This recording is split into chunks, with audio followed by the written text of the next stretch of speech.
എൻ്റെ സഹോദരൻ്റെ നിരപരാധിത്വം തെളിഞ്ഞില്ല എന്നുണ്ടെങ്കിൽ ഇവന് വിഷം കൊടുത്ത് ഞാനും മരിക്കുകയേ നിർവാഹമുള്ളൂ. ഞങ്ങൾക്ക് എന്തെങ്കിലും സംഭവിച്ചു കഴിഞ്ഞാൽ ഇതിന് ഉത്തരവാദികൾ ഈ SI സുജിത്തും ഈ കള്ളക്കേസിൽ കുടുത്തിയ കുട്ടിയുടെ അച്ഛനായ ഒൺവിശ്ലാലും ഈ വാർഡ് മെമ്പറും മാത്രമായിരിക്കും. ഞങ്ങളുടെ മരണത്തിന് ഉത്തരവാദികൾ ഇവരെല്ലാവരും ആയിരിക്കും. ഇവയെല്ലാം കർശന നടപടികളുണ്ടാണ്. ഇല്ലെങ്കിൽ ഞങ്ങളുടെ ജീവിതം അവസാനിപ്പിക്കും. ഇതെല്ലാം ഇവർ തന്നെ എല്ലാവരും കൂടെ ചേർന്ന് ഞങ്ങളുടെ ശവവും കൂടെ തിന്നിട്ട്. നമസ്കാരം, കർമ്മ ന്യൂസിലേക്ക് സ്വാഗതം. ഞാനിപ്പോൾ നിൽക്കുന്നത് കൊല്ലം മുഹത്തലയാണ്. പോലീസിനെതിരെയുള്ള വാർത്തകളും കൊടും ക്രൂരതയും ഓരോ ദിവസം തോറും വർദ്ധിച്ചു വരുന്ന സാഹചര്യത്തിൽ Kottiyam SI law and order പദവിയുള്ള സുജിത് G നായരുടെ നരനായാട്ടാണ് കർമ്മ ന്യൂസ് ഇപ്പോൾ ചർച്ച ചെയ്യുന്നത്. ഞെട്ടിപ്പിക്കുന്ന സത്യങ്ങളാണ് പുറത്തു വരുന്നത്. എനിക്ക് മുമ്പ് ഇരിക്കുന്ന 33-കാരൻ സുനിൽകുമാർ കേബിൾ TV ഓപ്പറേറ്ററായി ജോലി ചെയ്യുന്നുണ്ട്. ഇദ്ദേഹത്തിനാണ് ഈ മാസം 4-ാം തീയതി കൊട്ടിയം പോലീസിന്റെ അതിക്രൂരമായ മർദ്ദനത്തിന് ഇരയായത്. അതായത് 4-ാം തീയതി എന്താണ് സുനിൽകുമാർ ഉണ്ടായത്? 4-ാം തീയതി രാത്രി പോലീസ് വന്ന് വീട്ടിനകത്ത് ഇടിച്ചു കയറിയായിരുന്നു. ഇടിച്ചു കയറിയിട്ട് എൻ്റെ റൂമിനകത്ത് വന്നിട്ട് ഈ പോലീസുകാർ എൻ്റെ അടുത്ത് ചോദിച്ച് അന്നിട്ട ഷർട്ട് ഏതാണെന്ന് ചോദിച്ചു. ഞാൻ പറഞ്ഞ് ഷർട്ട് വെളിയിൽ കഴുകിയിട്ടിരിക്കുക. അപ്പോൾ വെളിയിൽ പോയിട്ട് ആ ഷർട്ട് എന്നെ കൊണ്ട് ഇടിപ്പിച്ചിട്ട് ഇവർ എൻ്റെ കഴുത്തിന് കുത്തിന് കയറി പിടിച്ചിട്ട് ആലിമൂട് ജംഗ്ഷനിൽ കൊണ്ടുവന്നിട്ട് ഈ വണ്ടി എൻ്റെ അടുത്ത് പറഞ്ഞ് പോലീസ് ജീപ്പിലോട്ട് കയറി ഇരിക്കാൻ പറഞ്ഞു. അപ്പോൾ ഞാൻ പോലീസ് ജീപ്പിനകത്തോട് കയറിയിരുന്നു. അപ്പോൾ ഈ കൊച്ചിനെ സുജിത്ത് വിളിച്ചു കൊണ്ടുവന്ന് അവിടെ നിർത്തി. എന്നിട്ട് സുജിത്ത് വിളിച്ചുകൊണ്ട് നിർത്തിയിട്ട് ഈ കൊച്ചിൻ്റെ അടുത്ത് ചോദിച്ച് ഈ അങ്കിൾ തന്നെയാണോ ഇന്ന് കിഡ്നാപ്പ് ചെയ്യാൻ ശ്രമിച്ചതെന്ന് ചോദിച്ചു. അപ്പോൾ തൊട്ടടുത്ത് ചെയ്യുന്ന കോൺസ്റ്റബിൾ ഈ കൊച്ചിൻ്റെ അടുത്ത് പറയുന്നത് ആ മാമനാന്ന് പറയാൻ പറഞ്ഞു. അങ്ങനെ ഈ കൊച്ച് അവരുടെ ഒരു ഇതുകൊണ്ട് എൻ്റെ പേര് പറഞ്ഞു. എന്നിട്ട് നേരെ എന്നെ കൊട്ടിയം പോലീസ് സ്റ്റേഷനിൽ കൊണ്ടുപോയി. അവിടെ കൊണ്ടുപോയിട്ട് മേളിൽ കൊണ്ടുപോയി രണ്ട് കാലും കൈയും കൂടെ കെട്ടിയിട്ടിട്ട് എന്നെ കടത്തിയിട്ട് എൻ്റെ 2 കാലിലും നല്ല പദം വരുന്ന മാതിരി അടിക്കുകയും തൊഴിക്കുകയും എന്നിട്ട് ചെവുക്കല്ലത്ത് അടിക്കുകയും ചെവുക്കുറ്റിയൊക്കെ അടിച്ച് വീർപ്പിക്കുകയാണ്. ഈ സുജിത്താണ് ഇതെല്ലാം ചെയ്തത്. എന്നിട്ട് എൻ്റെ അടുത്ത് പറഞ്ഞ് ഈ മെമ്പറെ വിളിക്കുന്ന ആ സമയം അവിടെ നിന്നുകൊണ്ട് മെമ്പറെ വിളിച്ചിട്ട് പറയുന്നത് ഇവൻ യാതൊരു കാരണം വെച്ചിട്ടും ഇവൻ കുറ്റം സമ്മതിക്കുന്നില്ല. അപ്പോൾ ഇവൻ്റെ പേരിൽ നിലവിൽ ഒരു 4 കേസും ഒരു പോക്സോ കേസും കിടപ്പുണ്ട്, നമുക്ക് അതെടുത്ത് കൊടുക്കാം, എന്നാലേ ഇവ കുറ്റം സമ്മതിക്കത്തുള്ളൂ എന്ന് പറഞ്ഞു. അപ്പോൾ മെമ്പർ പറഞ്ഞ് അതേപോലെ ചെയ്യാൻ പറഞ്ഞു. എന്നിട്ട് പിറ്റേ ദിവസവും ഇതേ ക്രൂരത തന്നെ വീണ്ടും തുടർന്നുകൊണ്ടിരുന്നു. 2 ദിവസം. എന്നിട്ട് എനിക്ക് ശരിക്കും ഫുഡ് പോലും തന്നില്ല അവർ കറക്റ്റായിട്ട്. രാവിലെ ഫുഡ് തന്നില്ല, ഉച്ചയ്ക്ക് ഫുഡ്. ഒരു ദിവസം ഫുള്ള് പട്ടിണി കിടന്നു. അതിൻ്റെ എന്നിട്ട് ജയിലിൽ കൊണ്ടുപോയപ്പോൾ എനിക്ക് ഷുഗർ ഡൗൺ ആയി. 2 വട്ടം എന്നെ അവിടെ ഡിസ്ട്രിക്ട് ഹോസ്പിറ്റലിൽ കൊണ്ടുപോയി ചികിത്സിച്ച് അതിൻ്റെ പിറ്റേ ദിവസവും കൊണ്ടുപോയി. അങ്ങനെ ഡോക്ടർ പറഞ്ഞ് ഇയാൾ ഷുഗറുള്ള ഒരു വ്യക്തിയാണെന്നുള്ള ഒരു പരിഗണന പോലും ഈ ആഹാരം കൊടുക്കാതെയും അങ്ങനത്തുള്ള കാര്യങ്ങളൊക്കെ ചെയ്തെന്ന് അവിടുത്തെ ഡോക്ടറും പറഞ്ഞു. ഇയാൾ കറക്റ്റിന് ആഹാരം കഴിച്ചിട്ടില്ല. അപ്പോൾ അത് ആഹാരം കഴിക്കാത്തതുകൊണ്ടാണ് ഈ ഷുഗർ ഇങ്ങനെ വന്നതെന്ന് പറഞ്ഞു. അങ്ങനെ ഈ സുജിത്ത് ഈ മെമ്പറുമായിട്ട് ചേർന്ന് കളിച്ച ഒരു കള്ളക്കളിയാണ് ഇത് നാടകം. കാര്യം ഇത് എനിക്ക് ഒന്നുകിൽ കെട്ടിച്ചമച്ച കേസോ അല്ലെങ്കിൽ ഇതിൻ്റെ യഥാർത്ഥ കുറ്റവാളി ആരാന്ന് ഇത് തെളിയണം. അല്ലെങ്കിൽ എന്നെപ്പോലുള്ള നിരപരാധികൾ വീണ്ടും ഇനി കുറ്റവാളികളാവും. എന്നെപ്പോലൊരു സുനിൽകുമാർ ഇനിയും വേറൊരു സുനിൽകുമാർ കുറ്റവാളിയായി മാറും. അതുകൊണ്ട് എൻ്റെ നിരപരാധിത്വം എനിക്ക് പെട്ടെന്ന് തെളിഞ്ഞു തരണം. ഞാൻ ഇപ്പോൾ വീട്ടിൽ പോയിട്ട് തന്നെ 10-30 ദിവസത്തിനോട് അടുപ്പിച്ചായി. ഇപ്പോൾ എനിക്ക് വീട്ടിൽ പോലും ചെല്ലാൻ പറ്റാത്ത ഒരവസ്ഥ. കാര്യം അവിടെ ചെല്ലുമ്പോൾ അവർ പറയുന്നത് ഇനി നിൻ്റെ പേരിൽ ഇതാണ് കള്ളക്കേസ് കൊടുക്കുമെന്നാണ് പറയുന്നത്. എന്തെങ്കിലും ചെയ്തു വെച്ചിട്ട് നമ്മൾ അറിയത്തില്ല. കാര്യം രാത്രിയിലൊക്കെ ആയിരിക്കും ഇവന്മാരെ ബേക്കറി തൊട്ടടുത്ത് കിടക്കുന്നുണ്ട്. ഇവന്മാർ എന്ത് ചെയ്യുന്നുള്ളത് എനിക്കൊരു പേടിയുണ്ട്. അതുപോലെ തന്നെ മാനസികമായിട്ട് ഈ സുജിത്ത് എന്നെ മാനസികമായിട്ട് പീഡിപ്പിച്ച് എൻ്റെ ശാരീരികമായിട്ട് മാനസികമായിട്ട് ഒരുപാട് എന്നെ അയാൾ പീഡിപ്പിച്ച് എന്നെക്കൊണ്ട് കൊച്ചു പറഞ്ഞു തന്ന അതേ മൊഴി തന്നെ എന്നെക്കൊണ്ട് പറയിപ്പിച്ച് കുറ്റം സമ്മതിപ്പിക്കുകയായിരുന്നു. അതിൻ്റെ ഒരു വീഡിയോ. എന്നിട്ട് ഈ വീഡിയോ ഇയാളെ കയ്യിൽ സൂക്ഷിക്കേണ്ട വീഡിയോ ഇപ്പോൾ പുറത്ത് എല്ലാവരും കണ്ടത് അറിഞ്ഞ് ഇപ്പോൾ എൻ്റെ അടുത്ത് ചോദിക്കുന്നു ഇയാൾ തന്നെയാണോ കുറ്റം ചെയ്തതെന്ന്. അപ്പം ഞാൻ ഒരിക്കലും അങ്ങനെ ചെയ്യത്തില്ല. കാര്യം എനിക്കതിനകത്ത് ആവശ്യമില്ല. ഞാൻ ഈ കേബിൾ TVയിൽ 10 വർഷമായിട്ട് ജോലി ചെയ്യുന്ന ഒരു വീട്ടിൽ പോലും ഒരു പേര് ഇതുവരെ ഇങ്ങനെ കേൾപ്പിച്ചിട്ടില്ല. കാര്യം നമ്മൾ അത്രയ്ക്ക് കോൺഫിഡൻസോടെയാണ് ഈ കേബിൾ TVയിൽ ജോലി ചെയ്യുന്നത്.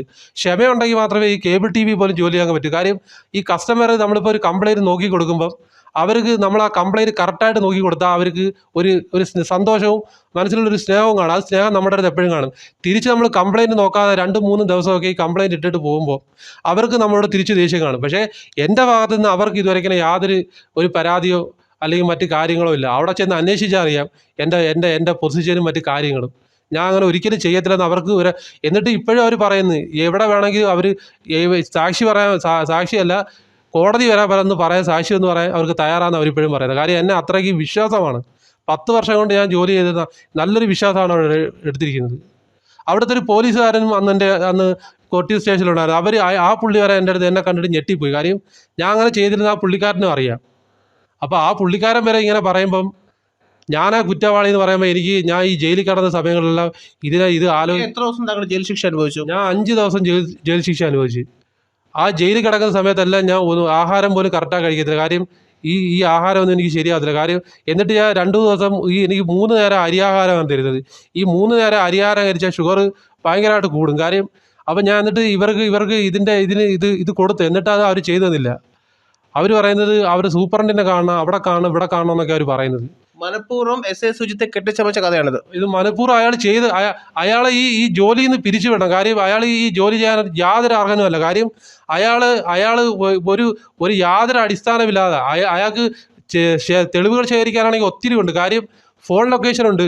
അന്ന് കടയിൽ കയറി സാധനം മേടിച്ചതിന് CCTV ഉണ്ട്. പിന്നെ പെട്രോൾ പമ്പിൽ 6:30 ഇതുണ്ട്. സംഭവം നടക്കുന്ന സമയത്ത് താങ്കൾ എവിടെയായിരുന്നു? ഞാൻ ഈ സംഭവം നടക്കുന്ന സമയത്ത് തങ്കശ്ശേരി തന്നെ ഉണ്ടായിരുന്നു. ഈ 6 മണി തൊട്ട് 7:30 വരെയുള്ള സമയങ്ങളിൽ തങ്കശ്ശേരിയിൽ ഉണ്ടായിരുന്നു. എൻ്റെ കൂടെ ജോലി ചെയ്ത പയ്യൻ വരെ ഇന്ന് അവൻ്റെ അടുത്ത് ചോദിച്ചാൽ മനസ്സിലാവും. അവൻ വരെ കറക്റ്റായിട്ട് പറഞ്ഞു തരും. അവൻ്റെ ഫോണിൽ ഞാൻ വിളിച്ച കോൾ ഡീറ്റെയിൽസിൻ്റെ ഇതുണ്ട്, റെക്കോർഡിംഗ് ഉണ്ട്. എന്നിട്ട് ആൽത്തറമൂട് വഴി പോകുന്നതിൻ്റെ CCTV ദൃശ്യവും ഇതെല്ലാം നമ്മൾ സുജിത്തിൻ്റെ കയ്യിൽ കൊടുത്തിട്ടും സുജിത്ത് മനഃപൂർവ്വം എന്നെ ഇതിനകത്ത് കുടുക്കുകയായിരുന്നു, ഈ കേസിൽ കുടുക്കുകയായിരുന്നു. എനിക്കിപ്പോൾ പുറത്തോട്ടിറങ്ങി നടക്കാൻ വയ്യാത്ത അവസ്ഥയാണ്. എനിക്കിപ്പോൾ ജീവിക്കണമെന്നുമില്ല. എനിക്ക് യാതൊരു കാരണവശാൽ എനിക്കൊരു മരണം സംഭവിച്ചാൽ അതിൻ്റെ ഉത്തരവാദി ഒന്നീ സുജിത്തും മെമ്പറും ആ കൊച്ചിൻ്റെ അച്ഛനുമായിരിക്കും. ഇതേപോലൊരു ദുരവസ്ഥ എന്നെപ്പോലുള്ള ഒരാൾക്ക് ഇനി വരരുത്. ഇനി ആർക്കും ആർക്കും ഇതേണക്കൊരു ദുരവസ്ഥ വരരുതെന്ന് ഞാൻ താഴ്മയായിട്ട് കരഞ്ഞുകൊണ്ട്. എനിക്ക് മുമ്പിരിക്കുന്ന 33-കാരൻ അവനുണ്ടായ ഷോക്കിൽ നിന്നും ഇതുവരെ റിക്കവർ ആയിട്ടില്ല. അവൻ പറയുന്നുണ്ട് അവൻ എന്ത് സംഭവിച്ചാലും ഈ സ്റ്റേഷനിലുള്ള, അതായത് ലോ ആൻഡ് ഓർഡർ അധികാരമുള്ള സുജിത് ജി നായർ മാത്രമാണ് ഉത്തരവാദി. അതേപോലെ തന്നെ ഇതിൻ്റെ പിന്നിൽ പ്രവർത്തിച്ച എല്ലാ തെളിവുകളും അവൻ ഹാജരാക്കിയിട്ടും ഇപ്പോഴും പ്രതിപ്പട്ടികയിൽ അവനൊന്ന് ഇറങ്ങി നടക്കാൻ വയ്യ. കാരണം ലോകത്തുള്ള എല്ലാവരും അവൻ്റെ ഈ ഒരു സ്ഥലത്തുള്ള ആൾക്കാർ പോലും അവനെ ഒരു കുറ്റവാളിയായിട്ടാണ് കാണുന്നത്. ഇവനും ഈ സമൂഹത്തിൽ ജീവിക്കേണ്ടവനല്ലേ? സുനിൽകുമാറിൻ്റെ സഹോദരി ഈ ഒരു സംഭവത്തിലെ ദൃക്സാക്ഷിയായ സഹോദരി ഇപ്പോൾ കർമ്മ ന്യൂസിനോടൊപ്പം ചേരുന്നുണ്ട്. നമസ്കാരം, കർമ്മ ന്യൂസിലേക്ക് സ്വാഗതം. താങ്കൾക്ക് എന്താ പറയാനുള്ളത്? എൻ്റെ സഹോദരൻ നിരപരാധിയാണ്. അവനെ ഒരു കള്ളക്കേസിൽ മനഃപൂർവ്വമായിട്ട് കൊടുക്കുകയായിരുന്നു. അതിന് ഒത്താശ ചെയ്തത് നമ്മളവിടുത്തെ വാർഡ് മെമ്പറും സുജിത് സാറും പിന്നെ കുട്ടിയുടെ അച്ഛനും ചേർന്നാണ്. ഈ സംഭവം നടന്നതിൻ്റെ 4-ാം തീയതി രാത്രിയാണ് എൻ്റെ സഹോദരനെ കൊണ്ടുപോയി സ്റ്റേഷനിൽ കൊണ്ടുചെന്ന് അയാളെ നല്ല രീതിയിൽ അടിച്ചുപദ്രവിച്ച് ഷുഗർ പേഷ്യൻ്റ് അയാളെ നല്ല രീതിയിൽ അടിച്ചുപദ്രവിച്ച് കുറ്റം സമ്മതിപ്പിച്ച് വീഡിയോ എടുത്തു. ഈ വീഡിയോ ഈ വാർഡ് മെമ്പറുടെ കയ്യിൽ അയച്ചു കൊടുക്കുകയും ചെയ്തു സുജിത്ത്. എന്നിട്ട് വാർഡ് മെമ്പർ ഈ സുജിത്തിനെ വിളിച്ച് പറഞ്ഞിട്ടുണ്ട്, ഇവൻ ഈ കുറ്റം സമ്മതിച്ചില്ലെന്നുണ്ടെങ്കിൽ അവൻ്റെ പേരിൽ പോക്സോ കേസും അവിടെ തെളിയാതെ കിടക്കുന്ന മറ്റുള്ള കേസുകളും ചുമത്തണം. ഇവൻ്റെ അടുത്ത് പറഞ്ഞ കാര്യം എന്ന് പറഞ്ഞു കഴിഞ്ഞാൽ ഈ കേസ് സമ്മതിച്ചു കഴിഞ്ഞാൽ ഇവനെ പുറത്ത് വിടാം, ഇല്ലെന്നുണ്ടെങ്കിൽ അവന് ജാമ്യം പോലും കൊടുക്കാതെ വേറുള്ള കേസുകളിൽ ഇവനെ അകത്താക്കി ഇടും, നിനക്ക് പുറത്തിറങ്ങാൻ പറ്റത്തില്ല എന്ന് പറഞ്ഞു. മജിസ്ട്രേറ്റിൻ്റെ മുമ്പിൽ ചെന്നാൽ പോലും ഇത് പറയരുതെന്ന് പറഞ്ഞു. മജിസ്ട്രേറ്റിൻ്റെ മുമ്പിൽ അന്ന് ഹാജരാക്കിയപ്പം ചവറ മജിസ്ട്രേറ്റിൻ്റെ അടുത്ത് രാത്രിയിലാണ് കൊണ്ടുപോകുന്നത്. നമ്മൾ ഉച്ച തൊട്ട് രാത്രി വരെ സ്റ്റേഷനിൽ ചെന്നിരുന്നു. രാത്രിയിലാണ് SI വരുന്നത്. SI വന്നതിന് ശേഷം ചവറ മജിസ്ട്രേറ്റിൻ്റെ അടുത്ത് കൊണ്ടുപോയി. അന്നേരം അവർ പറയുന്നു, നിങ്ങൾ എന്തുകൊണ്ട് ഇൻഫോം ചെയ്തിട്ട് കൊണ്ടുവന്നില്ല പ്രതിയെ എന്ന് ചോദിച്ചു. അപ്പോൾ ആരെ അറിയിക്കാതെയാണ് ഹാജരാക്കിയത്? അറിയിക്കാതെയാണ് അവിടെ കൊണ്ടു ചെല്ലുന്നത് പ്രതിയെ. അപ്പോഴത്തേക്ക് അവർ പറഞ്ഞു, ഇത് സ്റ്റേഷൻ ജാമ്യം കൊടുക്കേണ്ടുന്ന കേസായിരുന്നു, നിങ്ങൾ സ്റ്റേഷൻ ജാമ്യം കൊടുക്കാതെ എന്തിന് ഇങ്ങോട്ട് വലിച്ചഴിച്ചു കൊണ്ട് വന്നു എന്ന് ചോദിച്ചു. അങ്ങനെ അവരത് 7-ാം തീയതിയിലേക്ക് കൊല്ലം കോടതിയിലേക്ക് മാറ്റി. കൊല്ലം കോടതിയിൽ മാറ്റി ഇയാളെ ജയിലിലോട്ട് വിട്ടു. കൊല്ലം കോടതിയിൽ ഞങ്ങൾ പിന്നെ 8-ാം തീയതി ചെന്ന് ജാമ്യാപേക്ഷയിൽ ഒപ്പിട്ടു. 9-ാം തീയതി വാദം ഉണ്ടായിരുന്നു. 9-ാം തീയതി നമ്മൾ CCTVയുടെ ദൃശ്യം വരെ അവിടെ ഹാജരാക്കി. എന്നിട്ടും ജാമ്യം അനുവദിച്ചില്ല. 10-ാം തീയതിയാണ് ഇയാൾക്ക് ജാമ്യം കിട്ടുന്നത്. ജാമ്യം കിട്ടിയതിന് ശേഷം ഞാൻ ഇയാളെ ജില്ലാ ആശുപത്രിയിൽ കൊണ്ടുപോയി. അവരവിടെ നിന്ന് പാരിപ്പള്ളി മെഡിക്കൽ കോളേജിലോട്ട് റെഫർ ചെയ്തു. അവിടെ കൊണ്ടുചെന്ന് ഇയാൾക്ക് ഇപ്പോഴും അവിടുത്തെ ചികിത്സയിലാണ്. ഷുഗർ കൊണ്ട് ഇൻഫെക്ഷനായി കാലെല്ലാം പഴുത്തു. ഇയാളെ കന്നത്തെല്ലാം അടിച്ച് പൊട്ടിച്ചു. പിന്നെ ഇയാൾക്ക് ഓർമ്മക്കുറവും മറ്റു കാര്യങ്ങളും ഉണ്ട്. ഇവിടെ ജയിലിൽ വെച്ച് തന്നെ ഇയാളെ 2 വട്ടം ഷുഗർ ഡൗൺ ആയി ഹോസ്പിറ്റലിൽ കൊണ്ടുപോയിട്ടുണ്ട്. ഛർദിലും മറ്റു കാര്യങ്ങളും എല്ലാം ഉണ്ടായിട്ടുണ്ട്. പിന്നെ ഇയാൾ ആകെ ഒരു മെൻ്റൽ ഡിപ്രഷനിലായിരുന്നു. ഷോക്കിൽ നിന്ന് വെളി വന്നിട്ടില്ല. നമ്മൾ ആ സൈക്കാട്രിസ്റ്റിനെ കാണിച്ച പേപ്പർ വരെ എല്ലാ തെളിവുകളും എൻ്റെ കയ്യിലുണ്ട്. അവനെ അടിച്ചു പൊട്ടിച്ച് അവൻ്റെ കാലിൻ്റെ മുറിവുകളും മറ്റും എല്ലാം ചെയ്തതിൻ്റെ എല്ലാ തെളിവുകളും എൻ്റെ കയ്യിലുണ്ട്. അതുപോലെ തന്നെ ഇവൻ 5:48 അന്ന് തങ്കശ്ശേരി നിൽക്കുന്ന CCTV ദൃശ്യവും 6:20 അവൻ പെട്രോൾ പമ്പിൽ എണ്ണയടിക്കുന്ന ദൃശ്യവും 6:44 അവൻ ആൽത്തറ ജംഗ്ഷനിലുള്ള ക്യാമറയിൽ, പോലീസിൻ്റെ ക്യാമറയാണത്, അതിലേക്കൂടെ പോകുന്ന ദൃശ്യവും ഉണ്ടായിട്ടും മനഃപൂർവ്വമായിട്ട് തന്നെ എൻ്റെ സഹോദരനെ ഈ കേസിൽ പെടുത്തുകയായിരുന്നു. എന്ന് വെച്ചാൽ സുജിത്തിന് ഒരു പ്രതിയെ വേണമായിരുന്നു. SI സുജിത്തിന് ഒരു പ്രതിയെ വേണമായിരുന്നു. ഒരു പാവപ്പെട്ടവനെ കിട്ടിക്കഴിഞ്ഞാൽ അവന് ചോദിക്കാനും പറയാനും ആരുമില്ല എന്നുണ്ടെങ്കിൽ അവർക്ക് അവനെ ഒരു പ്രതിയാക്കാം. അവന് പ്രമോഷനോ ശമ്പളത്തെക്കാട്ടി കൂടുതൽ കിമ്പളവോ ഒക്കെ കിട്ടും. അവന് ജോലി കയറ്റം ഉണ്ടാവും. ഇപ്പം 3-ാം തീയതി നടന്ന ഒരു സംഭവം 4-ാം തീയതി തന്നെ പ്രതിയെ കിട്ടി. എന്നിട്ട് ഈ ഒരു സംഭവം വീഡിയോ എടുത്തത് ഈ വാർഡ് മെമ്പറെ കൊടുത്തത് അങ്ങേയറ്റത്തെ തെറ്റാണ്. കോടതിയിൽ സമർപ്പിക്കേണ്ടുന്ന ഒരു വീഡിയോ അല്ലെങ്കിൽ പോലീസുകാർ സൂക്ഷിക്കേണ്ടുന്ന ഒരു വീഡിയോ എങ്ങനെ വാർഡ് മെമ്പറുടെ കയ്യിൽ വന്നു? അതുകൊണ്ട് തന്നെ നമുക്ക് മനസ്സിലാക്കാൻ പറ്റും ഈ വാർഡ് മെമ്പറും സുജിത്തും കൂടെ ചേർന്ന് കളിച്ചതാണ്. കുട്ടിയുടെ അച്ഛൻ ഇയാളെ പ്രതിയാക്കാൻ വേണ്ടിയിട്ട് വാർഡ് മെമ്പറുമായിട്ട് ഒത്താശ ചെയ്ത് അതിൻ്റെ കൂടെ പോലീസ് ഓഫീസറായ സുജിത്ത്, SI സുജിത്തും കൂടെ ചേർന്ന് നടത്തിയ ഒരു നാടകം മാത്രമാണിത്. ഇതിൻ്റെ യഥാർത്ഥ പ്രതി ഉണ്ടെങ്കിൽ അവനെ പിടിക്കണം, അവനെ നിയമത്തിൻ്റെ മുമ്പിൽ കൊണ്ടുവരണം. അല്ലെങ്കിൽ ഇതൊരു കെട്ടിച്ചമച്ച കേസാണ്, കെട്ടിച്ചമച്ച കേസ്. അല്ലെങ്കിൽ നിരപരാധിയായ ഒരുത്തന്നെ ഈ കേസിൽ പെടുത്തി അവൻ്റെ ഒരു വിവാഹം കഴിക്കാത്തൊരു പയ്യനായിരുന്നു, അവൻ്റെ ഭാവി ജീവിതം തകരാറിലാക്കി. ഞങ്ങളെല്ലാവരും എന്തിനാ ജീവിക്കുന്നത്? എൻ്റെ അനിയൻ എൻ്റെ സഹോദരൻ ഇതുവരെ ഒരു പെറ്റി കേസിൽ പോലും ചാർജ് ചെയ്തിട്ടില്ലാത്തൊരു വ്യക്തിയാണ്. ഞാൻ ഒരു പോലീസ് സ്റ്റേഷനിലും കയറി ഇറങ്ങിയിട്ടില്ല ഇതുവരെ. ഈ ഒരു കേസിൻ്റെ പേരിൽ ഞാൻ എവിടെയൊക്കെ ചെന്നെന്നറിയാമോ? ഞാൻ കമ്മീഷണർക്ക് പരാതി കൊടുത്തു, ACPക്ക് പരാതി കൊടുത്തു, എന്നിട്ടൊന്നും ഒരു നടപടിയും ഉണ്ടായില്ല. ഈ പരാതിയെല്ലാം SI സാറിൻ്റെ അടുത്ത് തന്നെ ചെല്ലുന്നത്. പിന്നെ ഞാൻ DIG ഓഫീസിൽ ചെന്ന് പരാതി കൊടുത്തു, മുഖ്യമന്ത്രിക്ക് പരാതി കൊടുത്തു, പോലീസ് കംപ്ലയിൻസ് അതോറിറ്റി പരാതി കൊടുത്തു, മനുഷ്യാവകാശ കമ്മീഷന് പരാതി കൊടുത്തു, ഇവിടെ എല്ലാം പരാതി കൊടുത്തു. ഇപ്പം മുഖ്യമന്ത്രിയുടെ ഓഫീസിൽ നിന്നും DIG ഓഫീസിൽ നിന്നും ACP ഓഫീസിലോട്ട് ഇത് റിപ്പോർട്ട് കൊടുക്കണമെന്ന് പറഞ്ഞ് പേപ്പർ വന്നിട്ടുണ്ട്. അതിൻ്റെ ഭാഗമായിട്ട് ഇവിടുന്ന് കുറച്ച് പോലീസുകാർ ഇവിടെ തങ്കശ്ശേരി ചെന്ന് അന്വേഷിക്കുകയും അവിടുന്ന് അവരുടെ എല്ലാം മൊഴിയെടുക്കുകയും ചെയ്തിട്ടുണ്ട്. എന്നാലും ഇതിൻ്റെ സത്യാവസ്ഥ പുറത്തു വരുമോ എന്നുള്ള കാര്യത്തിൽ എനിക്ക് സംശയമാണ്. കാരണം ഇതൊരു SIക്കെതിരെ ഉള്ളൊരു കേസാണ്. അതുകൊണ്ട് പോലീസുകാർ ഇതിനകത്ത് ഒത്തു കളിക്കുമോ, ഇതിൻ്റെ യഥാർത്ഥ സത്യാവസ്ഥ പുറത്തു വരുമോ എന്നെനിക്ക് സംശയമുണ്ട്. എൻ്റെ സഹോദരൻ നിരപരാധിയാണ്. അവനെ ഈ കേസിൽ മനഃപൂർവ്വം പെടുത്തുകയായിരുന്നു. ഞങ്ങൾക്ക് വാർഡ് മെമ്പറുമായിട്ടോ കൊച്ചിൻ്റെ അച്ഛനുമായിട്ടോ വേറെ വൈരാഗ്യങ്ങളൊന്നുമില്ല. ഞങ്ങൾ അയാളെ കയ്യിൽ നിന്ന് അയാളും ഞങ്ങളെ കുറച്ച് വസ്തു മേടിച്ചപ്പോൾ അയാളെ കയ്യിൽ നിന്ന് ഞങ്ങൾ വഴി മേടിച്ചു. 2-3 വീട്ടുകാർ ചേർന്ന് വഴി വാങ്ങിച്ചു. അപ്പോൾ ആ വഴി വാങ്ങിച്ചതിൽ പിന്നെ തർക്കം ഉണ്ടായിരുന്നു. അയാൾക്ക് അവകാശം വേണമെന്ന് തർക്കത്തിന്റെ മുൻവൈരാഗ്യമാണോ ഇതിന് കാരണം? അത് മാത്രമല്ല, ഇയാൾക്കുള്ള ജോലി എന്ന് പറഞ്ഞു കഴിഞ്ഞാൽ അവിടുത്തെ വസ്തു വാങ്ങലാണ് കൂടുതലായിട്ട്. വസ്തു മേടിപ്പും കൊടുക്കുക, പിന്നെ അതിനകത്ത് വീട് വെച്ച് കൊടുക്കുക, അങ്ങനെയൊക്കെയുള്ള പരിപാടിയാണ്. ഈ വസ്തു മേടിക്കുന്നതെന്ന് പറഞ്ഞാൽ നമ്മളെ പാവപ്പെട്ട ആളുകൾ പോയി ലോൺ വെച്ച് ജപ്തിയാവുന്ന വസ്തുക്കൾ ചുളു വിലയ്ക്ക് മേടിക്കുന്നതാണ് ഇയാളുടെ ജോലി. ഇയാൾക്ക് അതിൻ്റെ പേരിൽ ഒരുപാട് ശത്രുക്കൾ കാണും, ഒരുപാട് പാവങ്ങളെ കണ്ണീര് വീണിട്ടുണ്ടാവാം. അതിൻ്റെ എല്ലാം പേരിൽ അതിനകത്ത് ഒരുപാട്, ചിലപ്പോൾ അതിലൊരാളായിരിക്കാം ഇത് ചെയ്തത്, അല്ലെങ്കിൽ ഇവനെ ഒരു കേസിനകത്ത് ഇവനെ മനഃപൂർവ്വം ഉൾപ്പെടുത്തി. പിന്നെ ഞങ്ങളുടെ വീട്ടിലെ വസ്തുവും കൊടുക്കുന്നോന്ന് ചോദിച്ചുകൊണ്ട് വന്നിട്ടുണ്ടായിരുന്നു. നമുക്കിപ്പോൾ അത് കൊടുക്കേണ്ട ആവശ്യമില്ല, നമ്മളത് കൊടുക്കുന്നില്ലെന്ന് പറഞ്ഞു. നമ്മൾ അത് മേടിച്ച വഴിയുടെ ഈ ബാക്കിൽ കുറേ വസ്തു കിടപ്പുണ്ടായിരുന്നു. ഇയാൾ മേടിച്ച വസ്തുവിൻ്റെ ബാക്കിൽ കുറച്ച് വസ്തു കിടപ്പുണ്ട് നമ്മുടെ ഫ്രണ്ടിലായിട്ട്. അപ്പോൾ നമ്മൾ അവിടെ നിന്നും കൂടെ വഴി കൊടുക്കണം, അതിൽ അവകാശം വേണമെന്ന് പറഞ്ഞു. ഞങ്ങൾ പറഞ്ഞ് തരാൻ പറ്റത്തില്ല, ഞങ്ങൾ പൈസ കൊടുത്ത് മേടിച്ച വഴിയാണ്, ഞങ്ങൾക്ക് അവകാശം വരാൻ പറ്റത്തില്ല എന്ന് പറഞ്ഞു. അപ്പോൾ അതിൻ്റെ ഒരു ദേഷ്യം ഞങ്ങളോട് ഉണ്ടായിരിക്കാം. പിന്നെ എനിക്കും എൻ്റെ സഹോദരനും പാർട്ടി ഒന്നുമില്ല. പിന്നെ എൻ്റെ അച്ഛൻ ഒരു പഴയ RSP പ്രവർത്തകനാണ്. എൻ്റെ അച്ഛൻ തയ്യക്കട നടത്തുന്ന സെൻറ്റ് ജൂഡിൻ്റെ അടുത്ത് തയ്യത്തൊഴിലാളിയാണ്. എൻ്റെ അമ്മ തൊഴിലുറപ്പിന് പോകണം. ഞങ്ങൾ വെറും പാവങ്ങളാണ്. അപ്പോൾ എൻ്റെ അച്ഛൻ ഇപ്പം കോൺഗ്രസ്സിന് ഇപ്പോൾ ഇലക്ഷൻ വർക്കിന് പഞ്ചായത്ത് ഇലക്ഷനും പിന്നെ ലോക്സഭ ഇലക്ഷനും ഒക്കെ വർക്കിന് നടന്നിട്ടുണ്ട്. അപ്പോൾ ഈ പഞ്ചായത്ത് ഇലക്ഷന് ഇതിൻ്റെ എതിർ സ്ഥാനാർത്ഥിയായിട്ട് നിന്നത് ഈ ഷിബുലാലാണ്, വാർഡ് മെമ്പർ. അപ്പോൾ അയാൾ CPയുടെ സ്ഥാനാർത്ഥിയായിരുന്നു. അപ്പം അതിൻ്റെ ഒരു ദേഷ്യം അയാൾക്കുണ്ടായിരിക്കും. കാര്യം നമ്മൾ പാർട്ടി, എൻ്റെ അച്ഛൻ കോൺഗ്രസ്സിന് പോയി വോട്ട് പിടിക്കാൻ നടക്കുന്ന ഇയാളൊരു CPI സ്ഥാനാർത്ഥിയാണ്, അയാളാണ് ജയിച്ചത്. അപ്പോൾ ജയിച്ച ആൾക്ക് സ്വാഭാവികമായിട്ടും ഇവരുടെ എന്തൊരു കാണുമല്ലോ, അതും ഇതിനകത്തുണ്ടായിട്ടുണ്ട്. പിന്നെ ഇയാളെ കൊണ്ടുപോയി പോലീസ് ഉപദ്രവിച്ച സമയത്തും ഈ വാർഡ് മെമ്പർ SI സുജിത്തിനെ വിളിച്ചിട്ടുണ്ട്. ഇയാൾ പറഞ്ഞിട്ടുണ്ട്, എൻ്റെ സഹോദരൻ പറഞ്ഞിട്ടുണ്ട്, വിളിച്ചു പറഞ്ഞു, ഇവൻ കുറ്റം സമ്മതിച്ചില്ല എന്നുണ്ടെങ്കിൽ ഇവൻ്റെ പേരിൽ പോക്സോ കേസും അവിടെ തെളിയാതെ കിടക്കുന്ന കേസുകളും സാറ് ചുമത്തിക്കോ എന്ന് പറഞ്ഞിട്ടുണ്ട്. അതായത് പിന്നെ വാർഡ് മെമ്പറുടെ ശമ്പളം കൈപ്പറ്റിയാണോ ഈ SI ഇരിക്കുന്നത് എന്ന് പോലും നമുക്ക് സംശയം തോന്നിയിട്ടുണ്ട്. അല്ലെങ്കിൽ പിന്നെ ഇയാളുടെ കയ്യിലിരുന്ന ഒരു പിന്നെ വീഡിയോ എങ്ങനെ ഈ വാർഡ് മെമ്പറുടെ കയ്യിൽ വന്നു? ഇത്രയും അടുപ്പമില്ലാത്തെങ്കിൽ എങ്ങനെ അയാളുടെ കയ്യിൽ വന്നു? പിന്നെ എൻ്റെ സഹോദരനെ ഈ കേസിൽ പെടുത്തിയത് അവൻ 4-ാം തീയതി വണ്ടി സർവീസ് ചെയ്യാൻ കൊടുത്തിട്ട് വണ്ടി എടുക്കാൻ പോകാൻ വൈകിട്ട് നിന്നപ്പം ഇയാളുടെ രണ്ടാമത്തെ സഹോദരൻ ഒരു ഫോട്ടോ എടുത്തായിരുന്നു. ആ ഫോട്ടോ അവർ സമൂഹ മാധ്യമങ്ങളിലെല്ലാം കൊടുക്കുകയും ചെയ്തു. ആ ഫോട്ടോ കുട്ടിയെ കാണിച്ചിട്ടാണ് പോലീസിനെ വിളിച്ചു വരുത്തുന്നതും ഇയാളെ അറസ്റ്റ് ചെയ്ത് കൊണ്ടുപോകുന്നതും. അപ്പോൾ ഇതിൻ്റെ എല്ലാം പിന്നെ ഒരു നിരപരാധിയെ കൊണ്ടുപോയി എന്നിട്ട് ഇതിനകത്ത് FIR FIS ഒക്കെ എടുത്ത് നോക്കിക്കഴിഞ്ഞാൽ നമുക്ക് മനസ്സിലാവുന്ന കാര്യം, ഇതിനകത്ത് കുട്ടി പറഞ്ഞിരിക്കുന്ന മൊഴിയിൽ തൊപ്പി മാസ്ക് കണ്ണാടി ധരിച്ച ഒരാളാണ് കുട്ടിയെ ആക്രമിക്കാൻ ചെന്നിട്ടുള്ളത്. അതുപോലെ അവിടുത്തെ മെമ്പർ ഒരു വോയിസ് ക്ലിപ്പ് ഇട്ടിട്ടുണ്ട്. അതിനകത്തും തൊപ്പി മാസ്ക് കണ്ണട എല്ലാം ധരിച്ച ഒരു കവിളൊട്ടിയ നീണ്ട തലമുടിയുള്ള നീളമുള്ള ഒരാളാണ് ഇത് ചെയ്തിട്ടുണ്ടെന്ന് പറഞ്ഞിട്ടുണ്ട്. എന്നിട്ട് ഈ പോലീസിൻ്റെ മൊഴിയിൽ ഇവർക്ക് തൊപ്പി മാസ്കും കണ്ണാടിയും ഒന്നും കണ്ടെടുക്കാൻ പറ്റിയിട്ടില്ല. അവരിപ്പോൾ എഴുതിയിരിക്കുന്നത് സംഭവ സമയത്ത് പ്രതി തൊപ്പിയും മാസ്കും കണ്ണാടിയും ധരിച്ചിട്ടില്ല. ആ ഒരു തെളിവ് തന്നെ എന്ന് വെച്ചാൽ 2 പേര് പറഞ്ഞ മൊഴി അതല്ലെന്ന് SI തന്നെ പറയുന്നു. ഇത് കണ്ടെടുത്തിട്ടില്ല.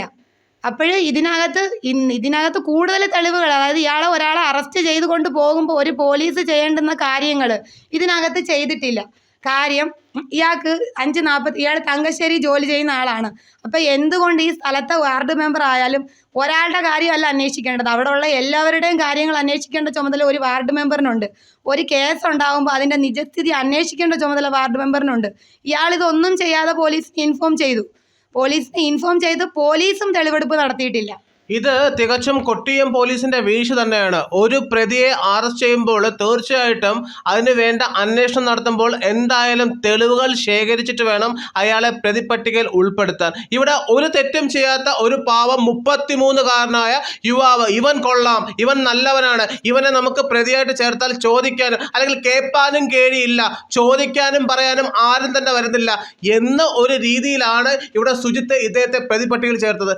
എന്തെങ്കിലും രക്ഷയുണ്ടോ? പിന്നെ ഈ ഞങ്ങളുടെ അവിടുത്തെ വാർഡ് മെമ്പർ വോയിസ് ക്ലിപ്പ് ഇട്ടതിനകത്ത് ഒരു കാര്യം പ്രത്യേകം പറഞ്ഞിട്ടുണ്ട്. ഈ കുട്ടി ആക്രമിക്കാൻ വന്ന ആളുടെ കയ്യിൽ കടിച്ചിട്ടാണ് ഓടി രക്ഷപ്പെടുന്നതെന്ന് പറഞ്ഞിട്ടുണ്ട്. പക്ഷേ എൻ്റെ സഹോദരൻ്റെ കയ്യിൽ അങ്ങനെ കടിച്ചതിൻ്റെ യാതൊരു അടയാളവും ഇല്ല. അങ്ങനെ ഒരു അടയാളങ്ങളൊന്നുമില്ല. പിന്നെ ഒട്ടിയ കവിള്, നീണ്ട തലമുടി, കറുത്ത എൻ്റെ സഹോദരൻ തൊപ്പിയും കണ്ണാടിയും മാസ്കും ഒന്നും വെക്കുന്ന ഒരാളേ അല്ല. അവന് ഇതുവരെ അങ്ങനെ ഒരു തൊപ്പിയും മാസ്കും വെച്ചിട്ടില്ല. പിന്നെ ഇവൻ്റെ പേരിൽ ഇപ്പം ജാമ്യത്തിൽ ഇറങ്ങിയിട്ടും ഇവനെതിരെ ഇനിയും കള്ളക്കേസുകൾ ഉണ്ടാക്കും, അതിനായിട്ട് ശ്രമിക്കും എന്ന് തന്നെയാണ് ആ വാർഡ് മെമ്പർ പറഞ്ഞുകൊണ്ടിരിക്കുന്നത്. അതിനായിട്ട് അയാൾ കാര്യങ്ങൾ ചെയ്യുന്നുണ്ട്, ഗൂഢാലോചനകൾ നടത്തുന്നുണ്ട്. അയാൾക്ക് എന്തുകൊണ്ടോ ഇവർ ചെയ്ത കാര്യങ്ങൾ ശരിയാണെന്ന് തന്നെ ജനങ്ങളെ ബോധിപ്പിക്കണം എന്നുള്ളൊരു ആഗ്രഹമുണ്ട്. എന്ന് വെച്ചാൽ അവർ ചെയ്ത ഒരു കാര്യം തെറ്റാണെന്ന് വന്നു കഴിഞ്ഞാൽ അത് അവരെ ഭാവിയെ ദോഷകരമായി ബാധിക്കും. നിങ്ങളിപ്പോൾ ഒരു SIക്കെതിരെയാണ് പല സ്ഥലങ്ങളിലും ഉന്നത സ്ഥലങ്ങളിൽ നിങ്ങൾ പരാതി നൽകിയിരിക്കുന്നത്. വധഭീഷണിയുണ്ട് ഇപ്പോൾ ഞങ്ങൾക്ക്. ഇവനെ എന്തെങ്കിലും സംഭവിക്കാൻ വരെ ചാൻസ് ഉള്ള ഒരു കാര്യമാണ്. കാര്യം ഈ വാർഡ് മെമ്പർ ഇവനെ കേസിൽ പെടുത്തുകയോ അല്ലെങ്കിൽ ഇവനെ ഏതെങ്കിലും രീതി, അതുകൊണ്ട് ഇവനെ അങ്ങോട്ട് വിടാതിരിക്കുകയാണ്. ഇവനെ പല സ്ഥലങ്ങളിൽ ഞാൻ മാറ്റി നിർത്തിയിരിക്കുകയാണ്. അങ്ങോട്ട് പോകാൻ പറ്റാത്തൊരു അവസ്ഥയാണ്. പിന്നെ എൻ്റെ അച്ഛനും അമ്മയും വരെ റോഡിലോട്ട് നടക്കാൻ പറ്റത്തില്ല. ഓരോ ആളുകളെ കൊണ്ട് നമ്മൾ അനാവശ്യം പറയുകയാണ് നമ്മളടുത്ത്. ഇന്നും അങ്ങനൊരു സംഭവം ഉണ്ടായി.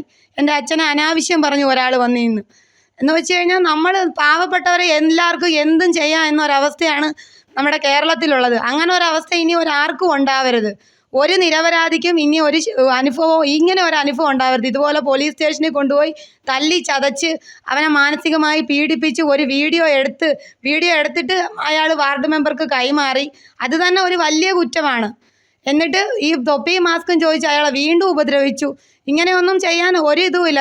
എന്നിട്ട് അയാൾ എഴുതി വെച്ചേക്കുന്ന FIR അല്ലെങ്കിൽ FIS വായിച്ച് നോക്കിയാൽ മനസ്സിലാവുന്ന കാര്യം, ഇയാൾക്ക് ബന്ധുക്കൾ ആരും ഇല്ല, ഇയാളെ ജാമ്യത്തിൽ എടുക്കാൻ ആരും ചെന്നിട്ടില്ല എന്നാണ് ഇതിൽ എഴുതി വച്ചിരിക്കുന്നത്.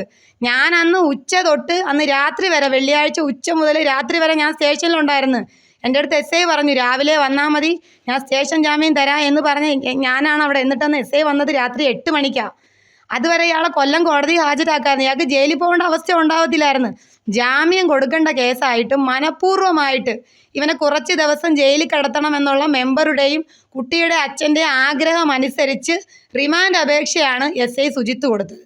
അതിനനുസരിച്ച് അവൻ 5 ദിവസം ജയിലിൽ കിടക്കുകയും ചെയ്തു.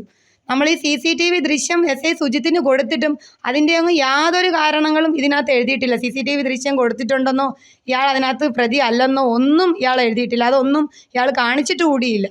അപ്പോൾ ഈ ഒരാളെ ഒരു പ്രതിയാക്കണമെങ്കിൽ കുറേ മാനദണ്ഡങ്ങളുണ്ട്. അതൊന്നും SI സുജിത്ത് ചെയ്തിട്ടില്ല.